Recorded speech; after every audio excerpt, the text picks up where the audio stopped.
If you know anything about me, you know that I love God's grace. And I wanted to share just a small snippet from a devotional I was reading this morning. He starts out, "In the pure, undiluted form, grace is stunning. Yet I'm afraid that our flesh tends to water it down over time." A modern rendition of Newton's classic hymn, Amazing Grace, might sound like this to most of us. Amazing grace, how sweet the sound that saved a pretty good guy like me.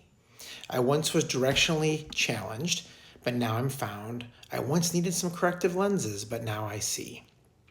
And if I'm honest, that was me a lot of my younger life. I was living for God in a very moral way, like trying to follow everything. And I thought I was doing a pretty good job following his rules and his laws until the Holy Spirit lovingly came in and showed me I actually am a wretch, that my moral followings don't come close to measuring up, that I was completely blind and that I was lost and that I needed Jesus' grace to save me.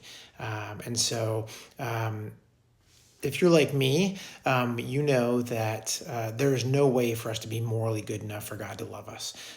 Even our best efforts, even our best things we do for Him, best things we do for the world, are still filthy rags, disgusting to Him, because everything we do is tainted with sin. And so it requires us having Jesus live through us and the Holy Spirit to actually bring honor to God and bring glory to Him. And so it's His grace that we live by, and we need His grace every day.